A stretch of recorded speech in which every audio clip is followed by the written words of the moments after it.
O bom Deus tem sido gracioso conosco e nós temos aprendido, nós temos crescido. Espero que, como um corpo, como família, a gente cresça junto neste processo. E nós precisamos entender uma coisa. Jesus, lá em João 10, ele diz assim, João 10, a partir do verso 9 e 10, diz assim: Eu sou a porta, se alguém entrar por mim, será salvo, entrará e sairá e achará pastagem. O ladrão vem somente para roubar, matar e destruir. Eu vim para que tenham vida e a tenham em abundância. Qual é o propósito de Deus para as nossas vidas? Que tenhamos vida e vida em abundância. Nós temos conversado, nós temos trazido uma palavra, uma mensagem, daquilo que seja a vontade de Deus e o querer de Deus para as nossas vidas. E nós precisamos entender, compreender e ter isso no nosso dia a dia de maneira clara, para que a gente viva a vontade de Deus. E a gente precisa crescer nisso. Nós precisamos amadurecer, compreender o querer de Deus, entender o seu querer para as nossas vidas. E é importante a gente entender isso, porque se entendemos quem nós somos em Deus, o que Ele fez, ou seja, a nossa identidade, a nossa natureza, a nossa origem no Pai, e entendermos que tudo o que fazemos provém dEle, tem origem nele, e quando nós crescemos, amadurecemos na fé, toda a ação que nós realizamos é baseada na fé, e isso volta para o Pai. Ao voltar para o Pai, na realidade, o que nós estamos fazendo? Expressando o Pai ao mundo, expressando o reino de Deus, revelando a sua vontade e seu querer.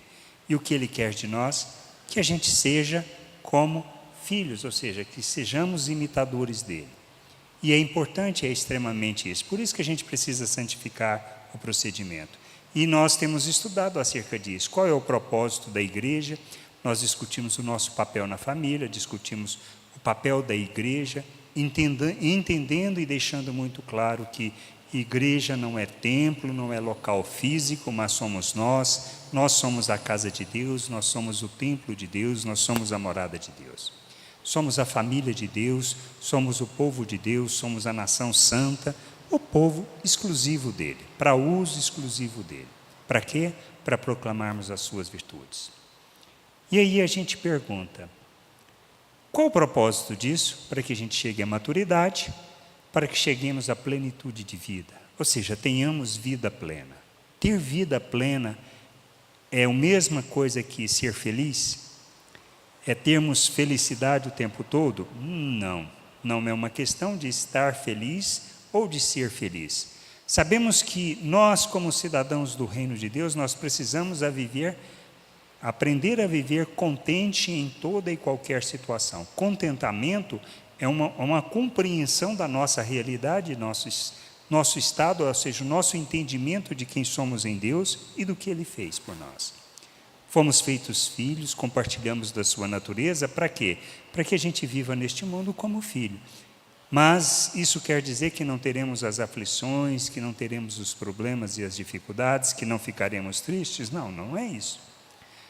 É a questão que nós precisamos entender, que no mundo a gente passa por aflição, a gente passa por problema, a gente passa por dificuldade, porque foi isso que Ele prometeu para nós, que nós passaríamos por aflições neste mundo. E a chuva cai sobre o justo e o injusto, então Deus não está olhando esse aspecto. E se a gente olha a vida de Pedro, de Paulo e de João, Paulo deixa isso muito claro acerca do que ele passou fome, passou necessidade, passou frio, teve abundância também. Então a questão não é como nós estamos na nossa realidade, na nossa vida, vivendo neste mundo. Mas nós precisamos entender que o nosso propósito é revelar o Pai em toda e qualquer situação, nas boas e nas ruins. Por quê? Porque nós vivemos não pela perspectiva deste mundo, não segundo o pensamento natural. Porque no pensamento natural, a condição de sucesso é se nós temos abundância, se nós não temos problema. Nós queremos é ser feliz, o resto que se dane. Mas isso é o reino de Deus? Sabemos que não. A vontade de Deus não é essa e o mundo também não é assim. Então, quando a gente entende isso, aí nós começamos a entender que qual é o processo da nossa vida e qual é a vontade de Deus. O nosso amadurecimento, que é o que nós temos tratado. E a questão de entendermos o amadurecimento, a importância de sermos maduros, para quê? Para revelarmos o Pai. E aí a gente discutiu, como na semana passada, falando acerca da igreja, que nós precisamos de um compromisso. E o compromisso, ele vem resultante do quê? De eu começar a compreender essa vontade de Deus, enxergar a vontade do Pai, enxergar a necessidade das pessoas e dizer, estou aqui para isso, para ser essa oferta, para ser esse instrumento para ajudar as pessoas. Quando nós entendemos isso, fica mais fácil. E aí vem a questão, como amadurecemos, como crescemos? Porque nós vamos ter que passar por essa jornada. E a jornada não é simples, não é tranquila, é cheio de problemas. Vêm as tribulações, vêm as lutas, para quê? Para que Deus prove a nossa fé? Não, Deus não precisa provar a nossa fé, porque Ele já conhece, Ele já sabe da nossa realidade, Ele sabe das nossas limitações. Mas Ele permite que nós passemos por isso, por quê?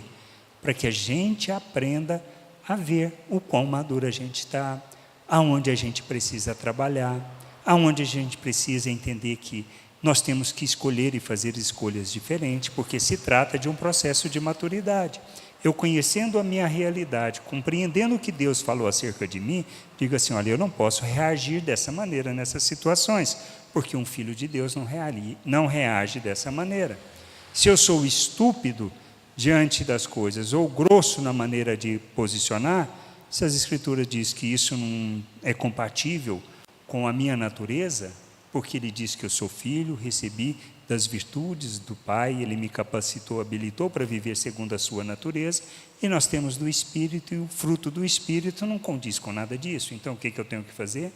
Deixar de andar segundo o pensamento natural e entender que eu tenho que andar segundo aquilo que é a realidade que Deus fala acerca de nós. Esse é o processo de amadurecimento, por isso vêm as lutas, por isso vêm os problemas. E aí a gente pergunta, qual é o propósito da igreja? Quando a gente reúne, como nós reunimos aqui, nós temos uma liturgia, nós seguimos todo um processo. E hoje, inclusive, eu pedi assim, gente, vamos quebrar um pouquinho a liturgia do jeito que a gente está fazendo, para que a gente possa entender a importância do culto, como a gente pode avançar e crescer neste processo. Então, esta é a questão que a gente precisa entender. Por isso eu pedi para os meninos, vamos cantar um louvor só, uma música só, eu ministro a palavra, depois a gente vai fazer algumas coisas que a gente possa entender assim, isso nos ajuda ou nos atrapalharia. Porque muitas vezes nós nos prendemos à liturgia e não queremos fugir da liturgia. Isso é simplesmente uma técnica, um método que a gente usa para organizar as coisas, mas nós não podemos nos prender a isso, precisamos entender qual é o propósito da nossa reunião. Por que nós reunimos? Por isso Paulo, para os irmãos de Corinto, lá no capítulo 14, eu vou ler alguns versículos, se você quiser acompanhar, abra a tua Bíblia, lá em 1 Coríntios 14, a partir do verso 26, eu vou ler na versão revista e atualizada. Diz assim, Paulo explicando aos irmãos como eles deveriam conduzir a reunião deles. Sabemos que a reunião, quando Paulo escreveu essa carta, as reuniões que eles faziam não eram em local público como nós fazemos hoje. Essa questão de reunir em local público, ele só veio acontecer na igreja a partir do ano 300. Foi quando o imperador, fugiu o nome. Como é que chama o imperador? O imperador que se converteu ao cristianismo. Constantino, isso. Ele, quando se converteu, aí na realidade, as religiões na época que eram reconhecidas, aceitas e que coisas, começaram a padecer perseguição. Aí entrou em voga o cristianismo. Por isso as pessoas começaram a ocupar aqueles templos onde anteriormente eram templos pagãos, ou seja, prédios públicos onde se reuniam. E começaram a reunir a partir do ano 300. Mas antes disso, onde reuniam? Reuniam em casas. Tá? 50 pessoas, 60 pessoas, eles se juntavam e tinha como objetivo fazer isso de uma maneira ordeira, organizada. Então a liturgia só tem um propósito, organizar as coisas, para que a gente possa fazer da maneira correta, de maneira que haja e cumpra o propósito da igreja. Amém? Por isso, a partir do verso 26, ele diz assim: que fazer, pois, irmãos, quando vos reunis? Um tem salmo, outro doutrina, este traz revelação, aquele outra língua, e outro interpretação. Seja tudo feito para a edificação. Qual é o propósito da reunião? Fazer tudo para a edificação. Tem outro propósito? Não. Edificação dos membros do corpo. O propósito da reunião é esse. E na edificação inclui o quê? A comunhão, o tempo de comer juntos, o tempo de compartilhar, de ouvir um estudo, de perguntar, de discutir, de aprender, de crescer. E além disso, fazer o quê? Pode cantar, pode fazer o quê? Podemos orar. Então, tudo isso faz parte da reunião. E a gente precisa entender que isso precisa ser feito de forma organizada. No caso de alguém falar em outra língua, que não seja mais do que 2 ou, quanto muito, 3. E isto sucessivamente. E haja quem interprete. Mas, não havendo intérprete, fique calado na igreja, falando consigo mesmo e com Deus. Então, assim, uma coisa que pode orar em línguas, pode orar em línguas? Pode, tudo bem. Mas qual é a exigência? Que haja quem interprete. Se não tiver interpretação, deve falar? Alto, não. Ore consigo mesmo e com Deus, como Ele instrui. Por quê? Porque o propósito é a edificação. Qual a importância da interpretação, que é um dom também do Espírito? A edificação, para que o outro possa entender o que está sendo falado. Quando estou orando em línguas, se não há interpretação, simplesmente quem vai ser edificado, confortado e consolado sou só eu. Deus está querendo e preocupado com o meu culto individual? Não. Existe culto individual na igreja? Não. Na família de Deus? Não. Isso que a gente precisa querer. Por isso que ele fala, fique calado. Tratando-se de profetas, falem apenas 2 ou 3 e outros julguem. Profetas são pessoas que falavam revelações acerca de futuro, de coisas que não estavam assim, aquilo que iria acontecer. Não, profeta é aquele que traz a revelação da palavra no sentido de dar o entendimento, esclarecer, ensinar acerca da verdade e da vontade de Deus para as nossas vidas. Por isso, podem falar mais de um? Podem, fala um, depois fala o outro. E qual é a exigência? Que os outros julguem. Por que julgar? Nós precisamos aprender, por isso é extremamente importante conhecer a palavra de Deus.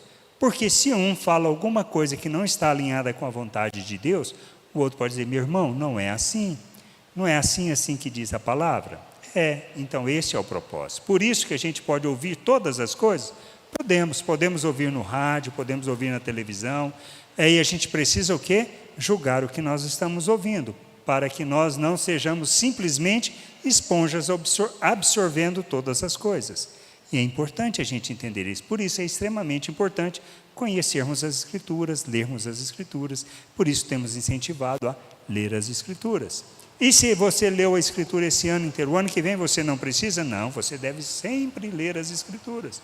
Por quê? Porque é assim que a gente vai aprendendo e conhecer. Como é que a gente deve ler as Escrituras? Antes de mais nada, orando, reconhecendo que a gente depende do Pai. Depende do Espírito nos conduzir, iluminar o entendimento, para que a gente possa ler e dizer assim, poxa, é mesmo, essa passagem está aqui há tanto tempo, tem bem mais tempo do que eu, mas eu já li 5 vezes, nunca tinha prestado atenção neste detalhe. Mas isso quem é? É eu podendo com a minha capacidade de interpretar? Não, isso é o Espírito trazendo um entendimento maior. Mas eu preciso reconhecer que eu preciso do Espírito para isso. Se porém vier revelação ou outro em que esteja sentado, cale-se o primeiro, porque todos podereis profetizar um após o outro, para todos aprenderem e serem consolados. Então, qual é o propósito? A aprendizagem e o consolo, o fortalecimento, o ânimo para os irmãos. Os espíritos dos profetas estão sujeitos aos próprios profetas, porque Deus não é de confusão, e sim de paz, como em todas as igrejas do santo.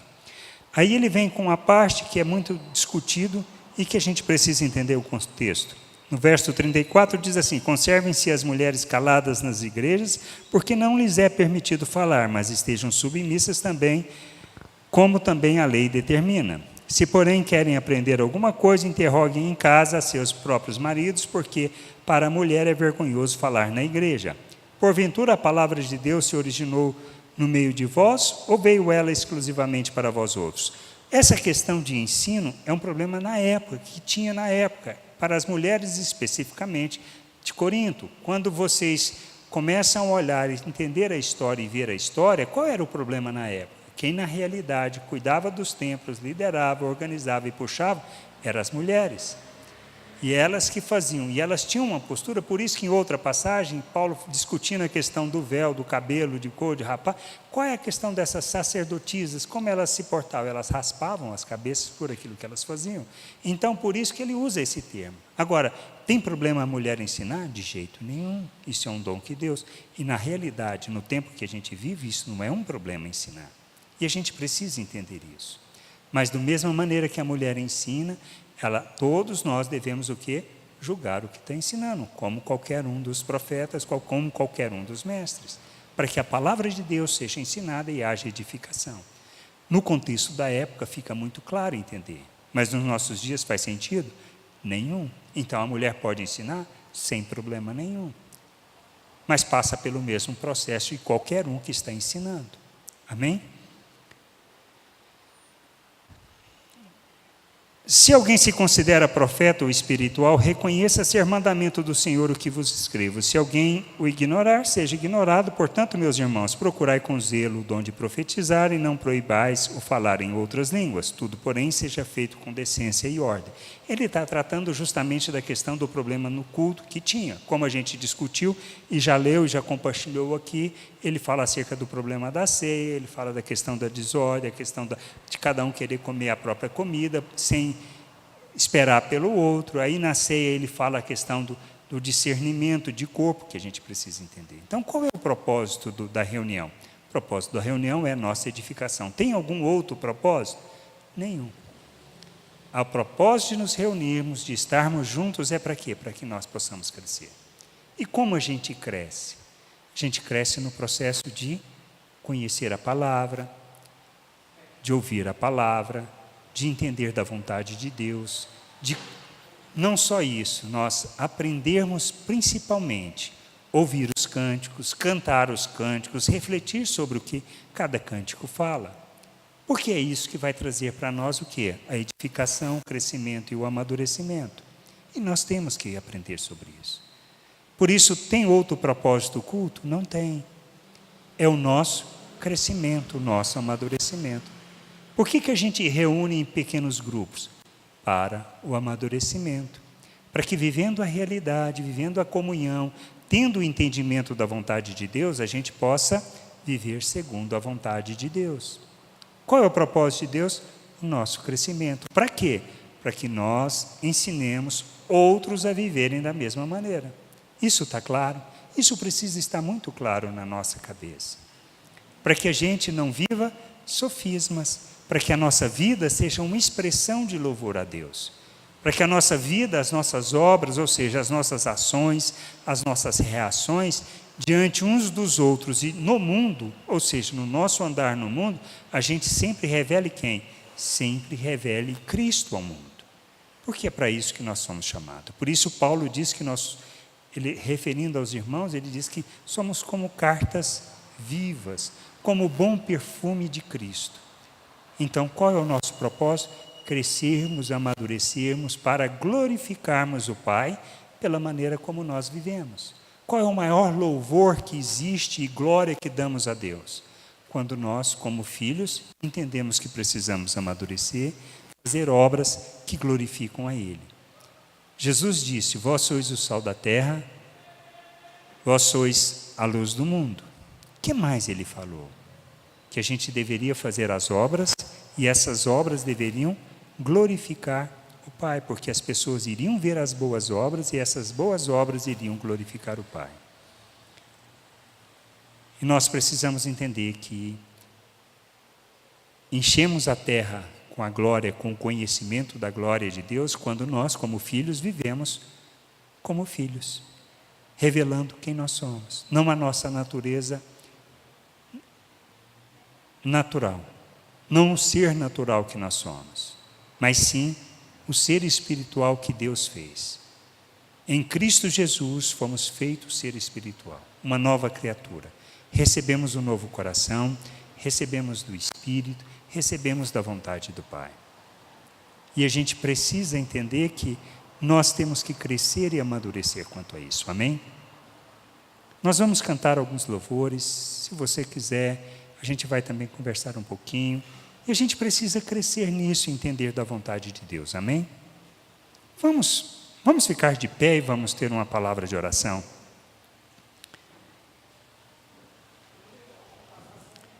Dá para cá.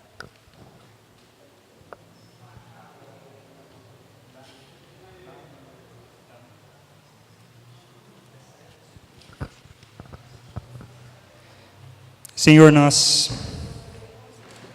te agradecemos por esse tempo, por Tua bondade, por Tua graça. Agradecemos por Tua misericórdia, Senhor, e Teu amor para conosco. Compreendemos que precisamos crescer, amadurecer, precisamos viver como filhos, precisamos revelar o Teu nome. Manifestar, Senhor, Tua glória, e principalmente amadurecermos, para que nós possamos ser instrumento na edificação das outras pessoas, dos irmãos, e levar outras pessoas ao conhecimento da Tua vontade.